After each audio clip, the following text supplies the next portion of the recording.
I notice children naturally draw, whether it be a beautiful house with flowers, whether it be stick figures and planes, whether it be just scribbling, whether it be getting to the paint easel and grabbing the paint, just drawing big blobs of red. Welcome to emotional care. Welcome to the most empowering tool ever.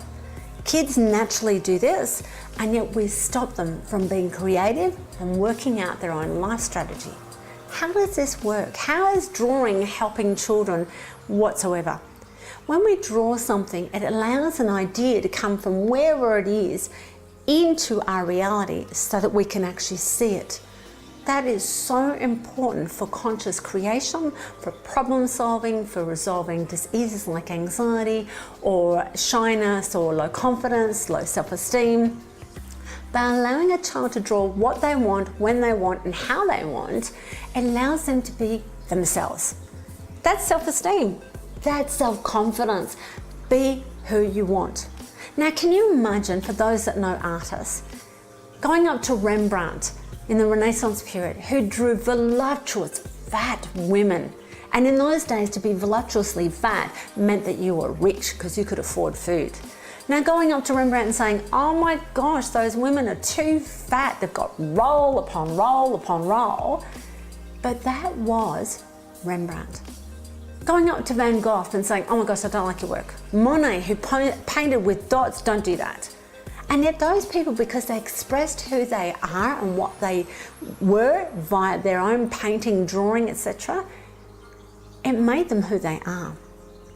So what if you gave children the variety, whether it be crayons, textures, I personally love gel pens, or if it must be on the laptop or iPad, I still prefer writing. Allow them to draw whatever they need to be, and do not criticize them.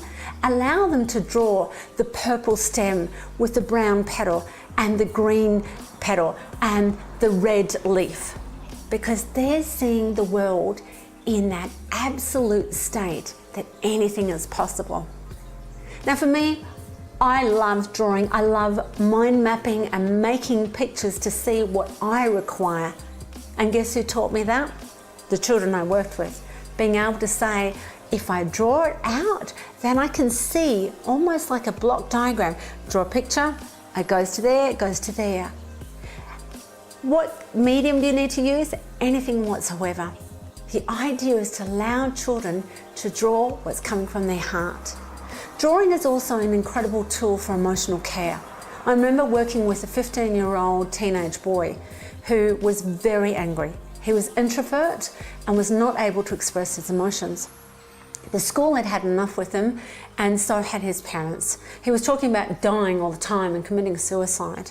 And they noticed that within his exercise books, he had comics of him killing the teacher, and there was blood on the knife, and it was just done with blue and red biro. When I saw those diagrams, I went, oh my gosh, this child is expressing exactly what he needs to express. He's hurting.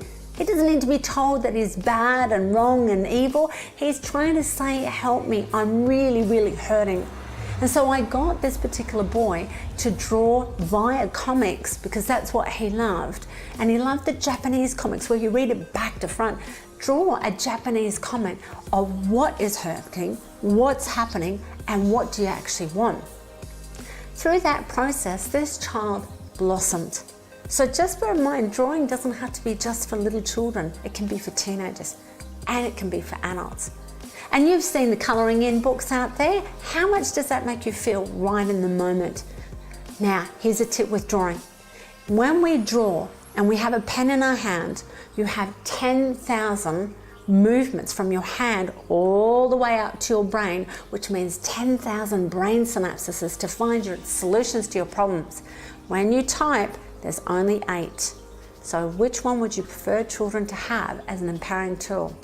Tap and draw, or write and draw? Get the gel pens, have some fun.